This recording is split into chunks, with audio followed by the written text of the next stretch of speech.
ইজতেমা ময়দানে ইবাদতে মশগুল মুসল্লিরা। মুসলিম উম্মার শান্তি কামনায় দোয়া, সার্বিক ব্যবস্থাপনায় সন্তুষ্টি। যে এই দুনিয়া আমরা যা করতেছি এটা আসলে আমার জন্য না, আমার কাজই না, আমার কাজ ছিল আখিরাতের জন্য প্রস্তুতি তৈরি করা। দুই পর্বে হওয়াতে আমরা একটু স্বস্তির নিঃশ্বাস ফেলতে পারতেছি। এই বিশ্বের মধ্যে টঙ্গী ইজতেমা আমরা আসতে পারছি, এই জন্যই আল্লাহর কাছে শুকর আদায় করি। আগামীকাল থেকে 21শে বইমেলা শুরু। উস্কানিমূলক লেখনির বিষয়ে বাংলা একাডেমিকে সতর্কতার অনুরোধ ডিএমপি। আমাদের দেশদ্রোহী কোনো বক্তব্য বা প্রকাশনা বা সরকারকে ডিস্টেবিলাইজ করে এইরকম কোনো ধরনের প্রকাশনা যেন মেলায় না আসে। চট্টগ্রামে খাল খননের নামে অর্থ লুটপাট, বললেন শিল্প উপদেষ্টা। 21 খাল খননে 100 কোটি টাকা বরাদ্দের আবেদন। সরবরাহ বাড়ায় রাজধানীতে কমেছে শাকসবজি আর আলু পেঁয়াজের দাম। ঘাটতির অজুহাতে চড়াও চালের বাজার।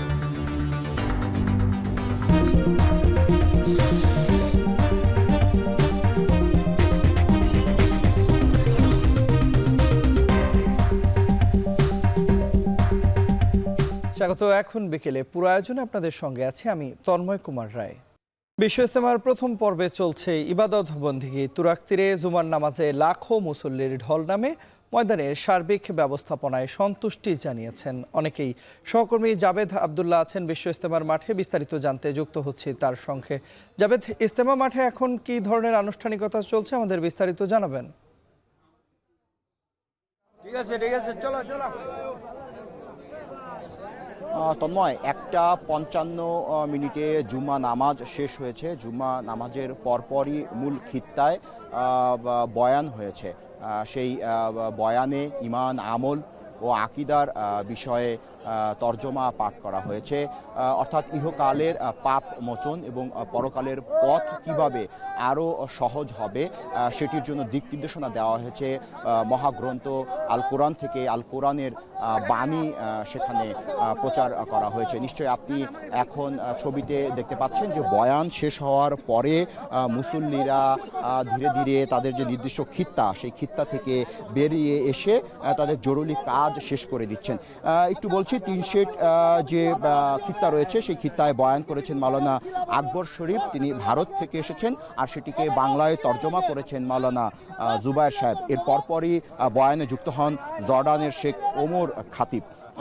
এরপর মাগরিব বাদ বয়ান করবেন ভারতের মাওলানা মোহাম্মদ আহমেদ লাট সাহেব।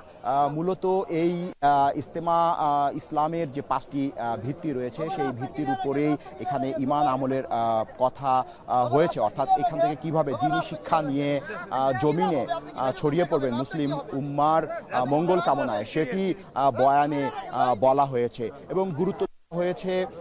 সেই সঙ্গে মোনাজাতে বিশেষ করে মুসলিম উম্মার জন্য দোয়া করা হয়েছে যেন বাংলাদেশ সহ সারা পৃথিবীতে শান্তি সমৃদ্ধি ছড়িয়ে যায়, নিজেদের মধ্যে ভেদাভেদ ভুলে যেন সকল সহিংসতা থেকে যেন সারা পৃথিবী বেরিয়ে আসতে পারে, সেটি মোনাজাতে কামনা করা হয়েছে।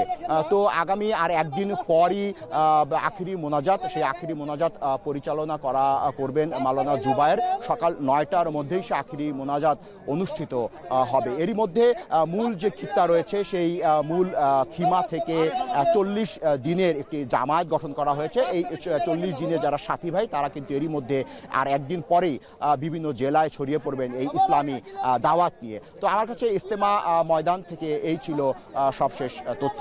তন্ময়। বিশ্ব ইজতেমা ময়দান থেকে আমাদের সঙ্গে যুক্ত হয়েছিলেন সহকর্মী জাবেদ আবদুল্লাহ। এদিকে টঙ্গীর তুরাগ তীরে বিশ্ব ইজতেমার প্রথম পর্বে জুমার নামাজে অংশ নিয়েছেন অন্তত 10 লাখ মুসল্লি। নামাজ শেষে বিশ্ব শান্তি ও আল্লাহর নৈকট্য লাভের আশায় করা হয় দোয়া। এর আগে ভোর থেকে খিত্তায় খিত্তায় চলে তালিম, বয়ান, আমল ও জিকির। ইজতেমার প্রথম পর্বে অংশ নিয়েছেন 41 জেলার মুসল্লিরা, আছেন 75টি দেশের মেহমানরাও। গাজীপুর থেকে জাবেদ আবদুল্লাহর প্রতিবেদনে দেখুন বিস্তারিত। ভোরের আলো সবে ফুটেছে, মুসল্লিদের গন্তব্য টঙ্গীর তুরাগ তীর। দেখে মনে হবে সব পথ এসে মিলেছে বিশ্ব ইজতেমার ময়দানে। এদিন ঢাকাসহ ৪১টি জেলার তাবলিগ জামায়াতের মুরব্বী ও সাথীরা ইজতেমার মাঠে নিজ নিজ খিমা ও খিত্তায় আমলে বসেন। প্রথম পর্বের প্রথম দিনে ফজরের নামাজের পরপরই হালকা বয়ান শুরু করেন মাওলানা জিয়াউল হক। চলে জিকির ও দ্বীনি আলোচনা। ইসলামের সৌন্দর্য ছড়িয়ে দিতে বয়ানের মূল মঞ্চ থেকে দেওয়া হয় নসিহত ও তাশকিল।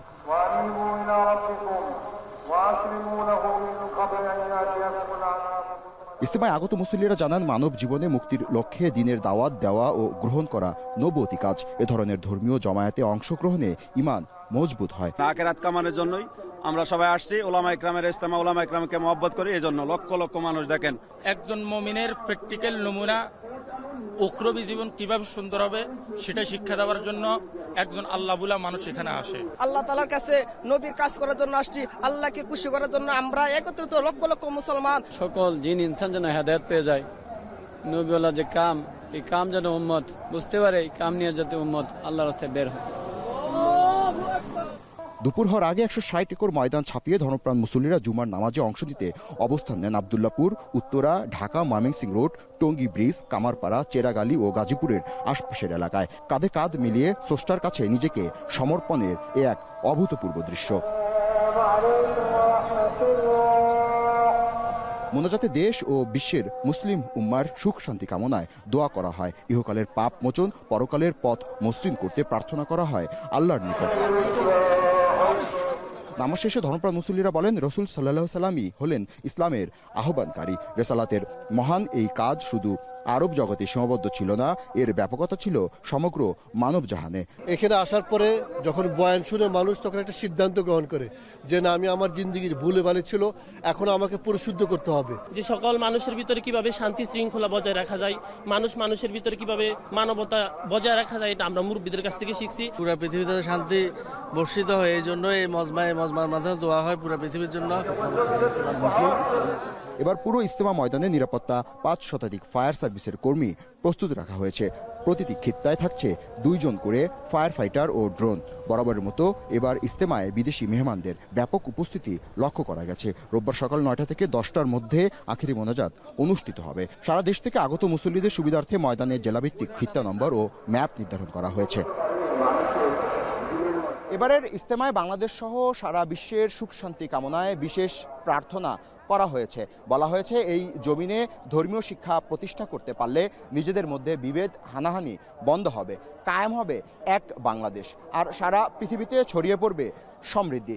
সেই সঙ্গে সুমহান উচ্চতায় যাবে পবিত্র ধর্ম ইসলাম। জাবেদ আব্দুল্লাহ, এখন, টঙ্গী, গাজীপুর। আরএফএল ওয়াটার পাম্পের অটো থার্মাল টেকনোলজি, যা বেশি হিটে নষ্ট হয় না, শতভাগ মসৃণ ব্রাশ ইম্পেলার নিশ্চিত করে অধিক পানির flow. RFL water pump on করলে পানির তুফান। আগামীকাল থেকে শুরু হচ্ছে অমর ২১শে বইমেলা। জুলাই অভ্যুত্থানের আবহে সাজানো হয়েছে এবারের বইমেলা। প্রস্তুতির সবশেষ খবরাখবর জানাতে রাজধানীর সরোয়ার্দী উদ্যান থেকে আমাদের সঙ্গে যুক্ত হচ্ছেন সহকর্মী তানজিলা খান মিম। চলে যাচ্ছি তার কাছে। মিম, পরিসর বিবেচনায় সবচেয়ে বড় বইমেলা বলছে আয়োজক কমিটি, অর্থাৎ বাংলা একাডেমি। এই বিষয়ে আপনার কাছে জানতে চাই, সেই সঙ্গে জানাবেন মেলার আয়োজক কমিটির সঙ্গে আপনার কোনো কথা হয়েছে কিনা। তন্ময়, এই যে বছর ঘুরে আবারও বই মেলা নিয়ে কথা হচ্ছে, এই ব্যাপারটি কিন্তু আমাকে বেশ উচ্ছ্বসিত করছে। কারণ আগামীকাল থেকেই ফেব্রুয়ারি মাস শুরু হচ্ছে, আমাদের ভাষার মাস, আর সেই সঙ্গে শুরু হচ্ছে অমর ২১শে বইমেলা ২০২৫। না, এখনো পর্যন্ত প্রকাশক, লেখক কিংবা বাংলা একাডেমির কারোর সাথেই আমার কথা হয়নি। কারণ আগামীকাল আপনি জানেন বইমেলার উদ্বোধনীর যে অনুষ্ঠানটি রয়েছে, দুপুর নাগাদ প্রধান উপদেষ্টা সশরীরে এসে এই বইমেলা উদ্বোধন করবেন। সেই যে প্রস্তুতি, সেই প্রস্তুতি নিয়েই সকলে ব্যস্ত রয়েছেন বাংলা একাডেমির প্রাঙ্গণে। তাই তারা এখনো পর্যন্ত গণমাধ্যমে কথা বলেনি। তবে সকাল নাগাদ কিন্তু কেউ কেউ গণমাধ্যমে কথা বলেছিলেন এবং ডিএমপি কমিশনার এসেছিলেন, নিরাপত্তা ইস্যুতে কথা বলেছেন গণমাধ্যমের সঙ্গে। সেই সঙ্গে তিনি পুরো বইমেলা ঘুরে দেখেছেন এবং সেই সময় কিন্তু তিনি বেশ কয়েকটি কথা বলেছেন। সেই কথাগুলো একটু আপনাকে জানিয়ে রাখতে চাই। তিনি কিন্তু বলেছেন যে নিষিদ্ধ সংগঠন ছাত্র সংগঠন ছাত্রলীগ সহ অন্যান্য যারা চিহ্নিত সন্ত্রাসীরা রয়েছেন তাদেরকে বেশ নজরদারিতে রাখা হবে, যেন এবছরের বইমেলায় কেউ কোনোভাবেই অরাজকতা না তৈরি করতে পারে, পাঠকের মনে যেন কোনোভাবে কোনো সন্দেহ কিংবা কোনো ধরনের উদ্বেগ বইমেলায় আসতে না আসে বা না প্রকাশ পায়, তার জন্য কিন্তু সর্বাত্মক চেষ্টা আইন শৃঙ্খলা বাহিনী করবেন। তার পাশাপাশি তিনি এটিও বলেছেন যে প্রতি বছর বইমেলায় কিন্তু খাবারের স্টল থাকে এবং সেখানে পাঠকদের একটা অভিযোগ থাকে যে সেই খাবারের স্টলগুলোতে অত্যাধিক পরিমাণের মূল্য রাখা হয়, যে যার কারণে আসলে পাঠকরা দেখা যায় বেশিরভাগ সময় আসলে বইমেলা আসলেও এই ব্যাপারটা নিয়ে কিন্তু খুবই বিরক্তি বোধ করেন। তো সেই জায়গা থেকেও তিনি আহ্বান জানিয়েছেন ডিএমপি কমিশনার যারা খাবারের স্টল দিবেন, যারা ব্যবসায়ীরা রয়েছেন তাদেরকে যেন মূল্যটা খুবই সহনীয় পর্যায়ে রাখা হয়। তার বাইরে যদি মেলার কথা একটু বলি, মেলা কিন্তু এখনো আসলে আপনি দেখতে পাচ্ছেন যে মেলায় স্টলের কাজ চলছে।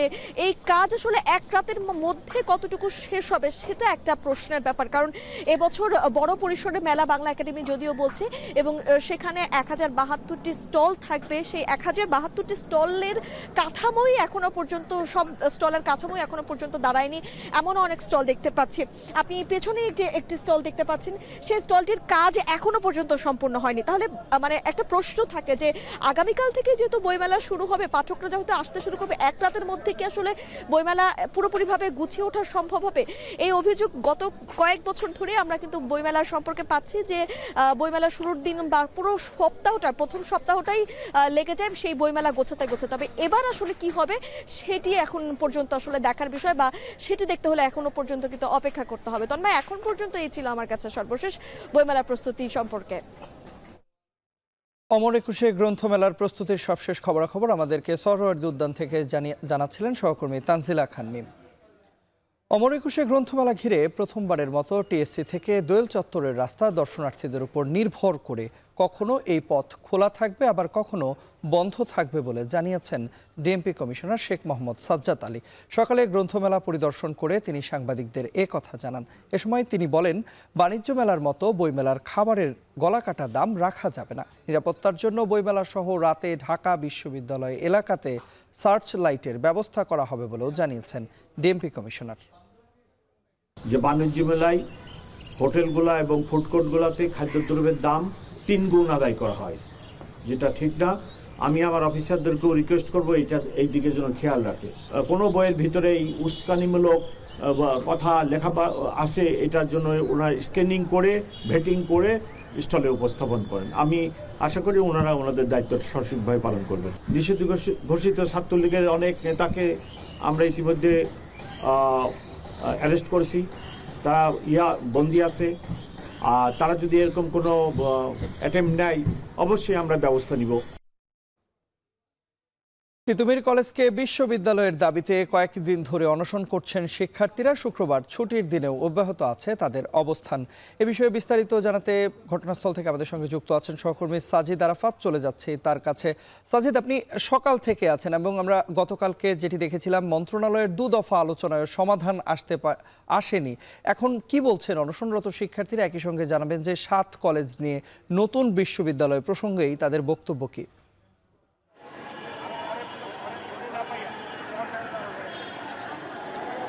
আমরা তিতুমির কলেজের সামনে সকাল থেকে অবস্থান করছি। সকালে যে দৃশ্যটি দেখেছিলাম, এখন কিন্তু তার ভিন্ন চিত্র দেখতে পাচ্ছি। সকাল থেকেই এই তিতুমির কলেজের সামনের যে রাস্তাটি, মহাখালী গুলশান যে লিংক রোড, সেটি কিন্তু গণপরিবহন চলাচলের জন্য খোলা ছিল।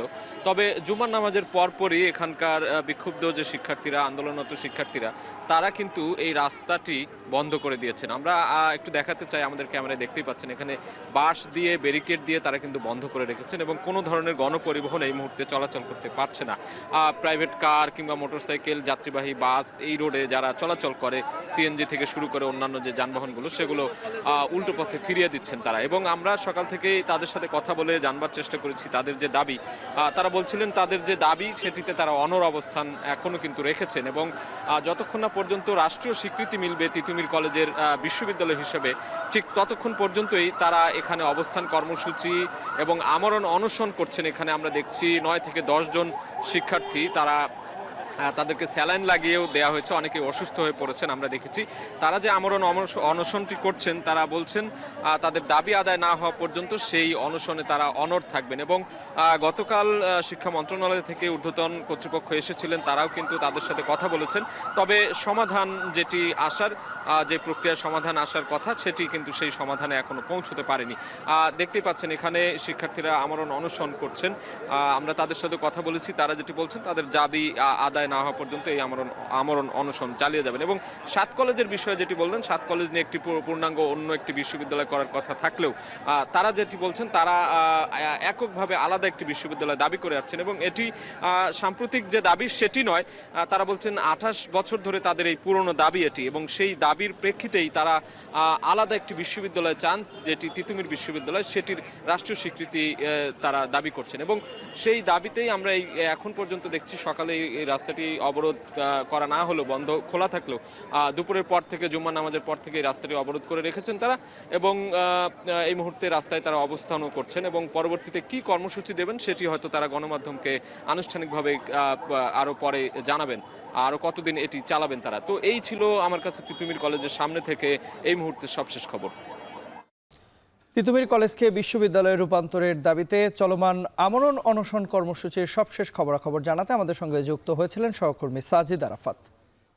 আজ পর্দা নামছে ঢাকা আন্তর্জাতিক বাণিজ্য মেলার 29তম আসরের শেষ দিনে বেচাকেনায় মুখরিত মেলা প্রাঙ্গণ। এ নিয়ে বিস্তারিত আমরা জানতে চাই, আপনাদেরকেও নিয়ে যেতে চাই মেলা প্রাঙ্গণে। সহকর্মী তাসফিহা উখরোজ রয়েছেন সেখানে। উখরোজ, জানাবেন যে আজ তো মেলার শেষ দিন, সেই সঙ্গে ছুটির দিন আমরা দেখেছি যে ছুটির দিনগুলোতে বেচা বিক্রি বাড়ে। এবার আজকের যে চিত্রটা সেটিও নিশ্চয়ই অনেকটা সেরকম রয়েছে। কি তথ্য রয়েছে আপনার কাছে, সবশেষ জানাবেন আমাদের। তন্ময়, যেমনটি আপনি বলছিলেন, ঢাকা আন্তর্জাতিক বাণিজ্য মেলার 29তম যে আসর, তার পর্দা আসলে কিছুক্ষণের মধ্যেই নামতে চলেছে। এবং আজ যেহেতু সরকারি ছুটির দিন এবং মেলার শেষ দিন, সেই হিসাবে এই মেলা প্রাঙ্গণে কিন্তু ক্রেতা দর্শনার্থীদের ভিড় অনেকটা বেশি দেখা যাচ্ছে। এবং ক্রেতারা আসলে আসছে, এবং শেষ সময়ে যে তারা বিভিন্ন অফার এবং মূল্যছাড় রয়েছে, সেগুলো আসলে তারা সেই মূল্যছাড়গুলো দিয়ে তারা জিনিসপত্র কিনছেন। এবং তারা বেশ উচ্ছ্বসিত যে মেলার শেষ মুহূর্তে এসে তারা এত বিশাল হারের আসলে মূল্যছাড় স্টলগুলোতে দেখতে পাচ্ছেন। এবং আমরা মেলা ঘুরে যা দেখলাম যে সকল ধরনের স্টলেই কিন্তু ফার্নিচার থেকে শুরু করে ক্রোকারিজের আইটেম কিংবা হচ্ছে মহিলাদের জামা কাপড়, সব ধরনের স্টলেই কিন্তু আজ শেষ দিন হিসাবে বড় সড়ো আসলে অফারের ব্যবস্থা রাখা হয়েছে। এবং এই অফারে আকৃষ্ট হয়ে ক্রেতারাও সেখানে আসছেন।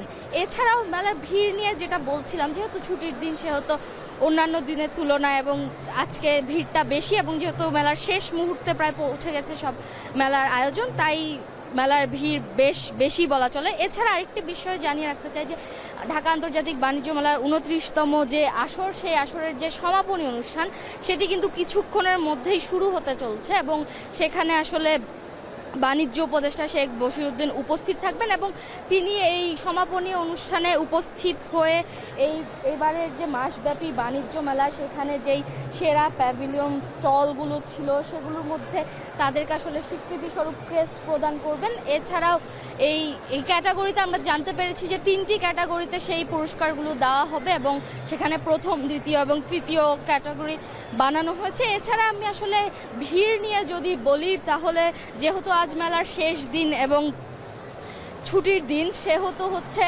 মেলায় ক্রেতা দর্শনার্থীদের বেশ ভিড় লক্ষ্য করা যাচ্ছে। এবং বিভিন্ন ধরনের বেশ জমকালো অফারের প্রতি আকৃষ্ট হয়ে ক্রেতারা আসলে স্টলগুলোতে ভিড় করছেন।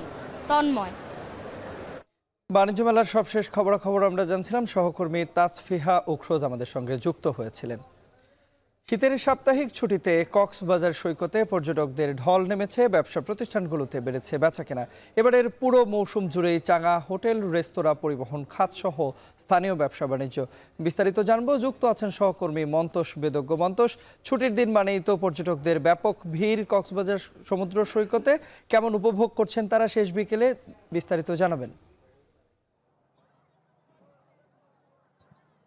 তন্ময়, শেষ বিকেলের যে মিষ্টি একটি আবহাওয়া বিরাজ করছে, এবং আমরা দেখছি যে এই সময়টা প্রচুর পর্যটক সৈকতে রয়েছেন, এবং সকাল থেকে আসলে পর্যটকদের বেশ উপস্থিতি আছে সৈকত জুড়ে। আমরা দেখছি যে একেবারে লোকারণ্য বলা যায় সৈকতের যে সুগন্ধা পয়েন্ট, সেটি সকাল থেকে লোকারণ্য পরিস্থিতি আসলে এখানে তৈরি হয়েছে এবং দুপুরে উপস্থিতি কিছুটা কমলেও বিকেল ঘনানোর সাথে সাথে কিন্তু যতই বিকেল ঘনিয়েছে ততই সৈকত জুড়ে মানুষের উপস্থিতি বেড়েছে।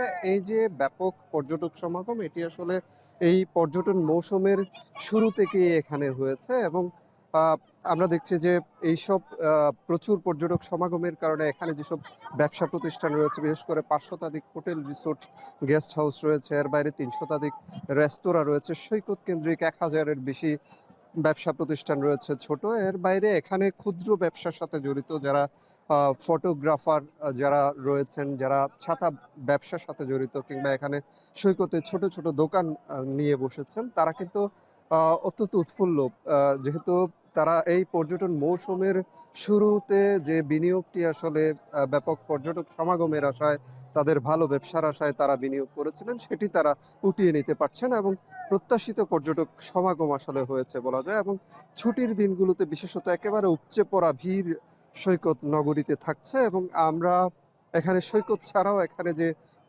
অন্যান্য পর্যটন স্পটগুলো রয়েছে, সেখানেও পর্যটকদের ব্যাপক উপস্থিতি রয়েছে। বিশেষ করে আজকে সেন্ট মার্টিন দ্বীপ ভ্রমণের শেষ দিন ছিল, সেখানেও প্রায় 2000 পর্যটক আজকে গিয়েছে, প্রতিদিন সেখানে যাচ্ছে। বিশেষত 1 ডিসেম্বর থেকে সেন্ট মার্টিন দ্বীপে পর্যটকদের যাতায়াত শুরু হয়েছে। এর বাইরে মহেশখালীর আদিনাথ মন্দির কিংবা এখানে শহরের বৌদ্ধ মন্দির কিংবা রামুর যে বৌদ্ধ মন্দির এলাকা রয়েছে, এখানে কক্সবাজার টেকনাফ মেরিন ড্রাইভ সড়কের যেসব পর্যটন স্থানগুলো রয়েছে, হিমচুরি, নানি দুরিয়ানগর, এইসব জায়গাগুলোতেও পর্যটকদের উপস্থিতি বেড়েছে এবং সবখানে ব্যবসা বাণিজ্য আসলে চাঙা রয়েছে এবং এই মৌসুমে প্রচুর অর্থ উপার্জনের তারা কিন্তু আশা করছেন এবং কয়েক হাজার কোটি টাকার বাণিজ্যের আশার কথা তারা আমাদেরকে জানিয়েছেন। তন্ময়, এই ছিল আমার কাছে কক্সবাজার থেকে সবশেষ। চট্টগ্রামে 8000 কোটি টাকার জলাবদ্ধতা প্রকল্পে বিপুল দুর্নীতি, অনিয়ম ও লুটপাট হয়েছে বলে মন্তব্য করেছেন শিল্প উপদেষ্টা আদিলুর রহমান। শুধু তাই নয়, বদ্দারহাটে বারুইপাড়া খাল খননের সময় জমি অধিগ্রহণে স্বজনপ্রীতির কারণে খালের গতিপথ পাল্টে গেছে বলেও মন্তব্য করেন সিটি মেয়র। তবে প্রকল্প বাস্তবায়নকারী সংস্থা সিডিএ পাল্টা অভিযোগ এনে বলেছে, সিটি কর্পোরেশনের গাফিলতিতেই নগরীতে জলাবদ্ধতার জন্য দায়ী। এজন্য তাদের কর্মকর্তাদের বিরুদ্ধে শাস্তিমূলক ব্যবস্থা নেওয়া উচিত। আরও জানাচ্ছেন হোসাইন জিয়াদ। চট্টগ্রাম নগরীর 16 শহর এলাকায় জামিয়া সুন্নিয়া খাল দেখে বোঝা যায় এ খালের নিকট অতীতে আবর্জনা পরিষ্কার করেনি কোনো সংস্থা। ভ্যান, ফ্রিজ সহ ময়লার পাহাড়ে ঢাকা পড়েছে খাল। নগরীর 57টি খালের মধ্যে এমন চিত্র অন্তত 21টি খালের। বাকি 36টি খালে জলাবদ্ধতা প্রকল্পের কাজ চললেও এসব খাল রয়ে গেছে প্রকল্পের বাইরে। সকালে খালে জলাবদ্ধতা প্রকল্পের কাজ পরিদর্শনে আসেন শিল্প উপদেষ্টা, মেয়র, বিভাগীয় কমিশনার সহ সরকারি বেসরকারি কর্মকর্তারা। শিল্প উপদেষ্টা বলেন, বিগত সরকারের সময় এই প্রকল্পে অনিয়ম, অর্থ লুটপাট আর দুর্নীতি হয়েছে, ছিল না যথাযথ সমন্বয়। ফলে কয়েক বছর ধরে কাজ চললেও সুফল পায়নি মানুষ। ব্যাপক লুটপাটের শিকার হয়েছিল, তাই জনগণের যে কাজগুলো হবে সেই কাজগুলো করা হয়নি। খাল বন্ধ করে দিয়ে জায়গা দখল, মাটি, ময়লা সমস্ত কিছু এটা সরাতে যে কাজটা, যে উদ্যোগটা, সেই উদ্যোগটা শুরু হয়েছে। এইবারের বর্ষায় আমরা যত দূর পানি বদ্ধতা কমিয়ে আনতে পারি। এ সময় সিটি মেয়র বলেন, দখল দূষণে নগরীতে হারিয়ে যাওয়া 21টি খাল নতুন করে উদ্ধারে নেমেছে সিটি কর্পোরেশন। এজন্য 100 কোটি টাকা বরাদ্দ চাওয়া হয়েছে, পাওয়া গেছে মাত্র 10 কোটি। মেয়র অভিযোগ করেন, বহদ্দারহাটে বারুইপাড়া খাল খননের সময় জমি অধিগ্রহণে স্বজনপ্রীতি হয়েছে, এতে খালের গতিপথ পাল্টে গেছে। আঁকা বাঁকা করে ফেলেছে কার জমি রক্ষা করার জন্য। কাজে এই যে একটা দুর্নীতি এবং সব দিক দিয়ে যে স্বজনপ্রীতি, এই যে একটা চিন্তাভাবনা, এগুলি থেকে কিন্তু আজকে আমাদেরকে বেরিয়ে আসতে হবে এবং আমরা সবাই মিলে সমন্বয়ের মাধ্যমে আমরা আশা করছি চট্টগ্রাম শহরকে একটি সুন্দর শহর, পরিচ্ছন্ন শহর, এটা ক্লিন সিটি, গ্রিন সিটিতে এবং হেলদি সিটিতে আমরা নিতে পারবো বলে আমরা আশা করি। অভিযোগের জবাবে সিডিএ বলছে, জলাবদ্ধতার জন্য প্রধান দায়ী সিটি কর্পোরেশন। তারা আবর্জনা পরিষ্কার, খাল খননে ব্যর্থ হয়ে দোষ চাপাচ্ছে। এজন্য তাদের কর্মকর্তাদের বিরুদ্ধে ব্যবস্থা নেওয়া উচিত। নালা ড্রেন কিন্তু আমাদের কাজ না, এটা সিটি কর্পোরেশন ওয়াসার কাজ। তা আপনি যদি এখন 36 টাকা নিয়ে আমরা করছি, আপনি যদি একটা খালও করতে না পারেন, একটা যদি 10-15 বছর ফেলে দেন, তাহলে আপনি বাকি 21টা খাল কীভাবে করবেন? এটা আমি মনে করি যে এটা হচ্ছে যোগ্যতা অদক্ষতার প্রশ্ন, যে যোগ্যতা ছিল না বলেই তারা কিন্তু এই কাজটা ডিলে করেছে।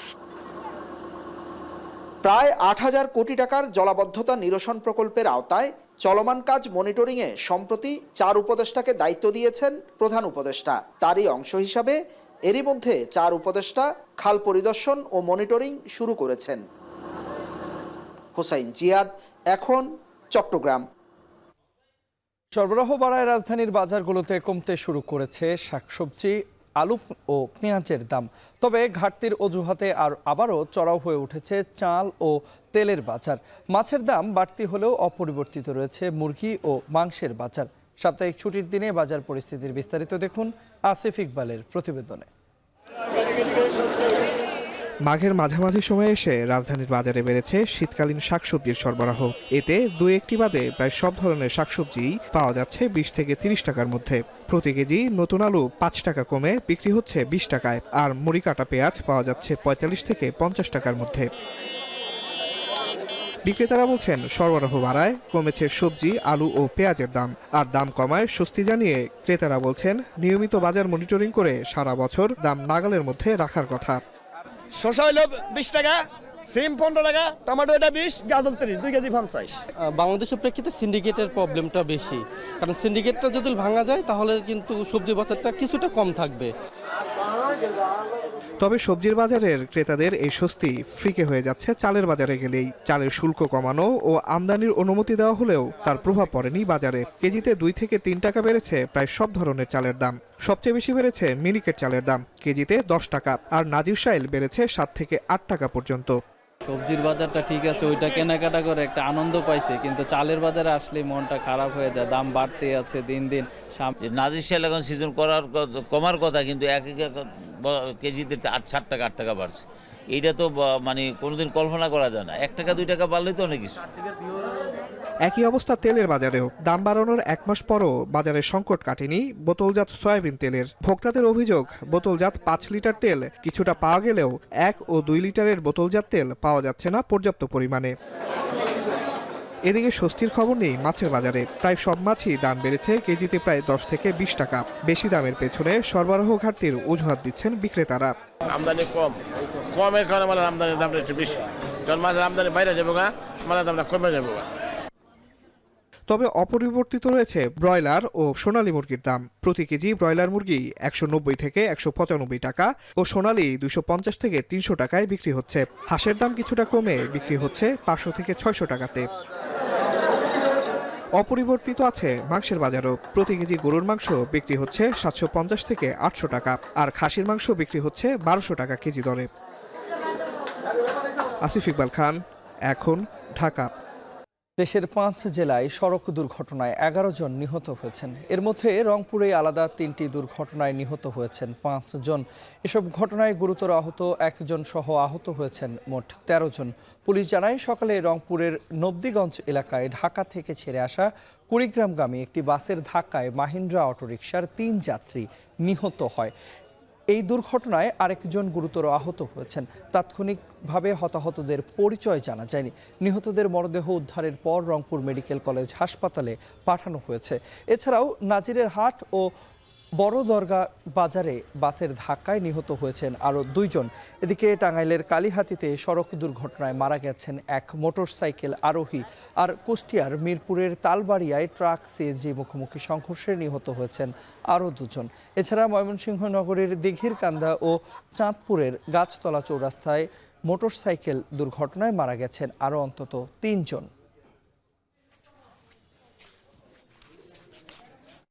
হটকারিতা ও ফ্যাসিবাদ কারো জন্য কল্যাণকর নয় বলে মন্তব্য করেছেন জামায়াতে ইসলামের আমির ডাক্তার শফিকুর রহমান। শুক্রবার সকালে রাজধানীর মগবাজারে জামায়াতে ইসলামের সাবেক এমপি হাফেজা আসমা খাতুনের স্মরণে দোয়া মাহফিলে এই মন্তব্য করেন তিনি। বলেন, জাতির উপর জুলুমের পর্বত চাপিয়ে দিয়েছিল আওয়ামী লীগ। জুলুমের মহাপর্বত আমাদের গাড়ে চাপিয়ে দেওয়া হয়েছে। আপনজন থেকে বিদায় নিতে পারবো না, আপনজনকে বিদায় দিতে পারবো না। সবার সাথে দোয়ায় শরীক হতে পারবো না। আমি দোয়া করি এরকম পরিস্থিতি জাতির আরেকজন নাগরিকের জীবনে যেন আর ফিরে না আসে। হঠকারিতা, ফেসিজম কারোর জন্যই দুনিয়ায় কল্যাণকর না, আখিরাতেও কল্যাণকর না। আওয়ামী লীগের বিচার করেই সরকারকে নির্বাচনে যেতে হবে বলে মন্তব্য করেছেন ইসলামী ছাত্র শিবিরের সেক্রেটারি জেনারেল নুরুল ইসলাম সাদ্দাম। শুক্রবার বাদ জুমা বাইতুল মোকাররমের উত্তর গেট থেকে আওয়ামী লীগের গুম, খুন, দুর্নীতি ও জুলাই গণহত্যার সাথে জড়িতদের বিচারের দাবিতে গণমিছিল শেষে এই মন্তব্য করেন তিনি। বলেন, ছাত্র জনতার রক্তের উপর দিয়ে সরকার ক্ষমতায় এসেছে, দ্রুত আওয়ামী লীগের বিচার নিশ্চিত করতে হবে বলেও আহ্বান জানান তিনি আরও বলেন, একটি দল স্বৈরাচার আওয়ামী লীগের বিচারের দাবিতে সরব না হয়ে চাঁদাবাজি করার পাশাপাশি জাতীয় ঐক্যে ফাটল ধরানোর চেষ্টা করছে। তারা ইঞ্জিনিয়ার ইনস্টিটিউট এখানে তারা সেই লক্ষ্যে স্লোগান দিচ্ছেন যে অনতি বিলম্বে এই ফ্যাসিবাদের বিচার এই বাংলার মাটিতে কার্যকর করেই পরবর্তী কোন নির্বাচনের দিকে সরকারকে যেতে হবে। বিগত 6 মাস দেখতে পাচ্ছি কিছু রাজনৈতিক দল তারা ফ্যাসিবাদের বিচারের দাবিতে সরব না থেকে আন্তঃকন্দলের মতো কার্যক্রমের মধ্যে জড়িয়ে পড়েছে। এ জাতির মধ্যে ঐক্যের বদলে তারা ফাটল ধরানোর চেষ্টা করছে। আমরা এ জাতিকে ঐক্যবদ্ধভাবে সুন্দর একটি বাংলাদেশ বিনির্মাণ করার জন্য আহ্বান জানাচ্ছি। আন্তর্জাতিক বাজারে হুমকির মুখে দেশের প্রথম পরিবেশ বান্ধব রিসাইকেল পোশাক তৈরির প্রতিষ্ঠান সাইক্লো। মূলত নামের মিলের কারণে একটি সুইডিশ কোম্পানি তাদের ব্যবসা সম্প্রসারণের ক্ষেত্রে বাধা হয়ে দাঁড়িয়েছে। প্রতিষ্ঠানটির সংখ্যা এই বিরোধ নিষ্পত্তিতে তারা অবমূল্যায়িত হলে দেশে বাধাগ্রস্ত হতে পারে পোশাক শিল্পের রিসাইকেল খাতের নতুন বিনিয়োগ, যার প্রভাবে ক্ষতিগ্রস্ত হতে পারে দেশের অর্থনীতিও। মুন্নাফ রশিদের প্রতিবেদনে দেখুন বিস্তারিত। দেশের শীর্ষ রপ্তানি খাত তৈরি পোশাক উৎপাদনের দিক থেকে যা বিশ্বে দ্বিতীয় অবস্থানে। দেশে তৈরি পোশাকের বাজার প্রায় 5,000 কোটি ইউএস ডলারের। রপ্তানির ধারা অব্যাহত রাখতে আন্তর্জাতিক বাজার বিবেচনায় পোশাকের বৈচিত্র্য ও ক্রেতার চাহিদা সবচেয়ে বেশি গুরুত্ব পায়। জলবায়ুর প্রতিকূলতায় বৈশ্বিক ক্রেতাদের মধ্যে পরিবেশ সচেতনতা যেমন বাড়ছে, তেমনি তৈরি পোশাকের বর্জ্যের পরিবেশ সহায়ক রিসাইকেল বা পুনর্ব্যবহারে উৎপাদিত পণ্যের চাহিদাও এখন শীর্ষে। তথ্য বলছে 2022 সালে বিশ্ববাজারে রিসাইকেল টেক্সটাইল ফাইবারের বাজার ছিল 572 কোটি ডলারের। 2028 সাল নাগাদ যা 686 কোটি ডলারে পৌঁছাবে বলে আশা এ খাতের উদ্যোক্তাদের।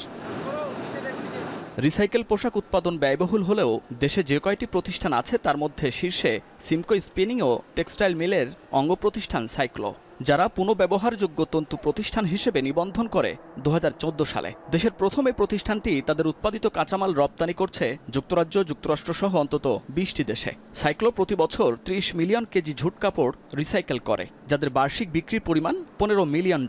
তবে এই প্রতিষ্ঠানটির জন্য হুমকি হয়ে দাঁড়িয়েছে 2021 সালে যাত্রা শুরু করা সুইডিশ প্রতিষ্ঠান সাইক্লোন। সাইক্লো যেটা আমাদের বাংলাদেশের ব্র্যান্ড, এই ব্র্যান্ডের জন্ম প্রথমে, ব্যবহার প্রথমে, এই কারণে ইট উইল গেট প্রায়োরিটি। এটার কাছাকাছি নকল করে কেউ অন্য কোনো ব্র্যান্ড ক্রিয়েট করে অথবা ট্রেডমার্ক ক্রিয়েট করে, তাহলে সেটার প্রায়োরিটিটা পরে আসে। অনেকগুলো দেশে ওনারা চাচ্ছেন যাতে সাইক্লো ব্র্যান্ড ইউজটা স্টপ করে দেয়। এইটাকে আমরা ট্রেডমার্কের ভাষায় বলি হচ্ছে ট্রেডমার্ক ডাইলুশন। সো এই ডাইলুশন এক ধরনের ইনফ্রিঞ্জমেন্ট, মানে আইনের ভায়োলেশন। নিজস্ব মেধাসত্ব কেড়ে নেওয়ার শঙ্কায় সাইক্লোনের সাথে বিরোধ নিষ্পত্তিতে ইতিবাচক ফল না পাওয়া গেলে হুমকির মুখে পড়তে পারে সাইক্লোর ব্যবসা, নষ্ট হতে পারে 800 কর্মীর কর্মসংস্থান। এতে সম্ভাবনাময় রিসাইকেল শিল্পের উদ্যোক্তা কমার পাশাপাশি স্থবিরতা দেখা দিতে পারে এ খাতের বিনিয়োগ থেকে শুরু করে সামগ্রিক অর্থনীতিতে। আমাদের যথেষ্ট লিগ্যাল প্রোটেকশন থাকা সত্ত্বেও ওনারা বিভিন্ন দেশে এই জিনিসটা মানছেন না। কেন? একটা কারণ হচ্ছে যে এটা Bangladeshi born. So Bangladesh is a LDC country, it comes from East Asia or Southeast Asia, so এদেরকে আসলে এত গুরুত্ব দেওয়ার কিছু নাই। এইটাকে যদি আন্ডারমাইন করা হয় তাহলে এই রেসপেক্টটাকে ডিমিনিশ করা হবে অথবা ডাইলুট করা হবে। ইউরোপ সহ বিশ্বের প্রধান ক্রেতা দেশ যখন পরিবেশের সুরক্ষায় টেকসই ও রিসাইকেল পোশাকে জোর দিচ্ছে, তখন দেশে পরিবেশ বান্ধব সবুজ কারখানা 235টি। বিশ্বের সেরা 100টি কারখানার 50টি বাংলাদেশে। তাই ভবিষ্যতের বৈশ্বিকে বাজার ধরতে রিসাইকেল কারখানা বাড়ানো দরকার বলে মনে করেন এ খাতের উদ্যোক্তারা। মুন্নাফ রশিদ, এখন, ঢাকা। পহেলা ফেব্রুয়ারি থেকে কানাডা ও মেক্সিকোর উপর 25% শুল্ক আরোপ কার্যকরের কথা থাকলেও এখনও নিজের অবস্থান পরিষ্কার করেননি মার্কিন প্রেসিডেন্ট ডোনাল্ড ট্রাম্প। মার্কিন প্রেসিডেন্ট জানান এ বিষয়ে সিদ্ধান্ত নেওয়া হবে 31 জানুয়ারি রাতে। বিশ্লেষকদের দাবি, মার্কিন নাগরিকদেরই টানতে হবে বাড়তি শুল্ক আরোপের বোঝা। নাফিয়ার মননের প্রতিবেদনে দেখুন বিস্তারিত। ট্রাম্পের দ্বিতীয় মেয়াদে শুল্ক যুদ্ধের দ্বারপ্রান্তে বিশ্ববাসী। একদিন বাদেই কানাডা ও মেক্সিকোর ওপর কার্যকর হবার কথা 25% শুল্ক আরোপ। তবে এ প্রসঙ্গে এখনও নিজের অবস্থান পরিষ্কার করেননি মার্কিন প্রেসিডেন্ট ডোনাল্ড ট্রাম্প। বৃহস্পতিবার হোয়াইট হাউসে মার্কিন প্রেসিডেন্ট জানান, দুই দেশের পণ্যের ওপর শুল্ক আরোপের বিষয়ে সিদ্ধান্ত নেওয়া হবে 31 জানুয়ারি রাতে। মার্কিন ভূখণ্ডে ভয়াবহ মাদক ফেন্টানিল ও অবৈধ অভিবাসীদের অবাধ প্রবাহ বন্ধের বিষয়ে প্রতিশ্রুতি পেতে এখনও অপেক্ষা করছেন ট্রাম্প। তবে শুল্ক আরোপের আওতামুক্ত থাকতে পারে জ্বালানি পণ্য। Tariff of 25% on Canada and separately 25% on Mexico. And we will really have to do that because we have very big deficits with those countries. Those tariffs may or may not rise with time. ট্রাম্পের শুল্কযুদ্ধের হুমকিকে চমৎকার কৌশল হিসেবে অভিহিত করছেন বিশ্লেষকরা। তাদের দাবি, এর মাধ্যমে অন্য দেশগুলোর কাছ থেকে ভালো প্রস্তাব পাওয়ার আশা করছেন মার্কিন প্রেসিডেন্ট। যদিও শুল্ক আরোপের বোঝা আদতে মার্কিন নাগরিকদেরই বহন করতে হবে বলে শঙ্কা বিশ্লেষকদের। Really crippling effectively economic sanctions that also hurt American consumers. I think that's the thing that needs to be reiterated here, is that ultimately American consumers will bear the costs of these tariffs. ট্রাম্পের হুঁশিয়ারিতে যুক্তরাষ্ট্রের দখলের ঝুঁকিতে রয়েছে Panama খাল। এর মধ্যেই Panama সফরে যাচ্ছেন নয়া মার্কিন পররাষ্ট্রমন্ত্রী মার্কো রুবিও। সফরে মার্কিন পররাষ্ট্রমন্ত্রীর সঙ্গে পানামা খালের নিয়ন্ত্রণ নিয়ে কোনো আলোচনা হবে কিনা সাংবাদিকদের এমন প্রশ্নের জবাবে পানামার প্রেসিডেন্ট জানান, খালটি পানামার সম্পদ, তাই আলোচনার কোনো প্রশ্নই ওঠে না। El canal de Panamá lo controla Panamá y la administración del mismo siempre ha estado en manos panameñas. En los últimos años, nuestro canal se amplió, creció y sirve hoy a todo el mundo de manera equitativa. এদিকে ট্রাম্পের নির্বাহী আদেশে Mexico উপসাগরের পরিবর্তিত নাম হয়েছে Gulf of America. যদিও এতে ক্ষুব্ধ প্রতিক্রিয়া জানিয়েছে মেক্সিকো। এর মধ্যে গুগল ম্যাপেও পরিবর্তিত নাম যুক্ত করায় প্রতিষ্ঠানটির বিরুদ্ধে সরব হয়েছেন মেক্সিকোর প্রেসিডেন্ট। উপসাগরটি 3 দেশের সীমানায় অবস্থিত হওয়ায় ঐতিহাসিক নামটিতে ফিরে যেতে গুগলকে আহ্বান জানিয়েছেন ক্লদিয়া শেইনবাউম। নাফিয়া আরমান মনন, এখন, বিশ্ব।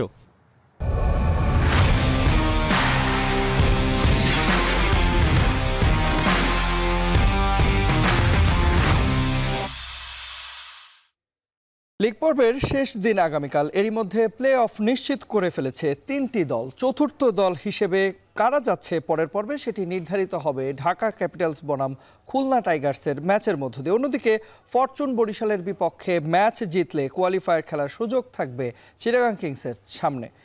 বাকিটা জানাবেন নোমান আব্দুল্লাহ।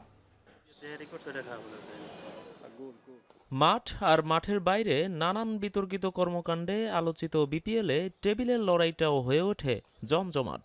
বিশেষ করে রেস থেকে প্রায় ছিটকে পড়া দুর্বার রাজশাহীর শেষ দিকে টানা 3 জয়ে পাশার দান অনেকটাই উল্টে যায়। আর তাতে জয় হারের বৃত্তে থাকা খুলনা টাইগার্সের জন্য সমীকরণটা হয়ে ওঠে বেশ জটিল। আসরের টিকে থাকতে মেহেদী মিরাজদের সামনে একটাই অপশন, উইন অর উইন। ইতিবাচক নেট রান রেট থাকায় কেবল পয়েন্টের হিসাবটা মেলাতে পারলেই পরের পর্ব নিশ্চিত খুলনার বাঘদের জন্য।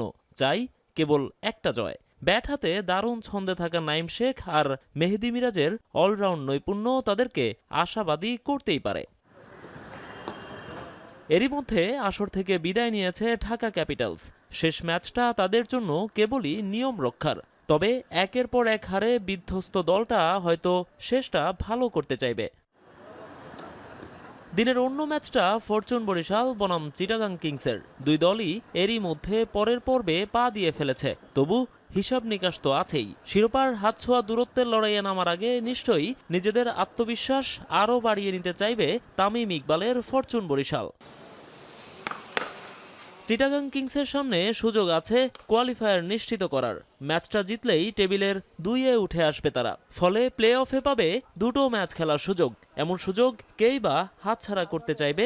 মিঠুন আলীরা নিশ্চয়ই না। নোমান আব্দুল্লাহ, এখন, Dhaka. We are proud partner of defending champion Fortune Borisha.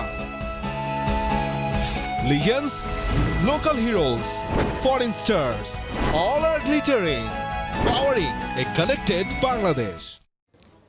এরই মধ্য দিয়ে চলে এলাম এখন বিকেলের আয়োজনের একেবারে শেষ প্রান্তে। তবে যাবার আগে শিরোনামগুলো জানিয়ে দিব আরও একবার।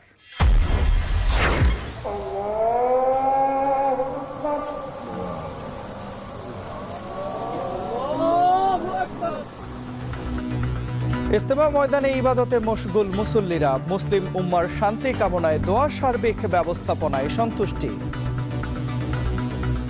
যে এই দুনিয়া আমরা যা করতেছি এটা আসলে আমার জন্য না, আমার কাজই না, আমার কাজ ছিল আখিরাতের জন্য প্রস্তুতি তৈরি করা। দুই পর্বে হওয়াতে আমরা একটু স্বস্তির নিঃশ্বাস ফেলতে পারতেছি। এই বিশ্বের মধ্যে টঙ্গী ইজতেমা আমরা আসতে পারছি, এই জন্যই আল্লাহর কাছে শুকর আদায় করি। আগামীকাল থেকে 21শে বইমেলা শুরু। উস্কানিমূলক লেখনীর বিষয়ে বাংলা একাডেমিকে সতর্কতার অনুরোধ ডিএমপির।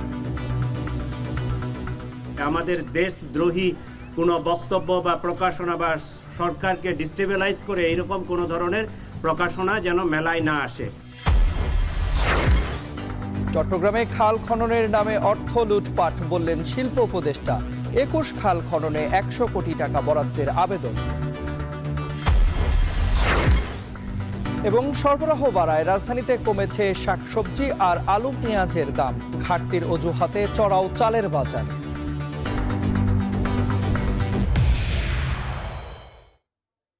এই ছিল এখন বিকেলে। যাবার আগে জানাতে চাই সবশেষ খবর সবার আগে পেতে ভিজিট করুন এখন.টিভি। ফেসবুকে দেখুন facebook.com/tv.এখন আর ইউটিউবে দেখুন youtube.com/c/echontv।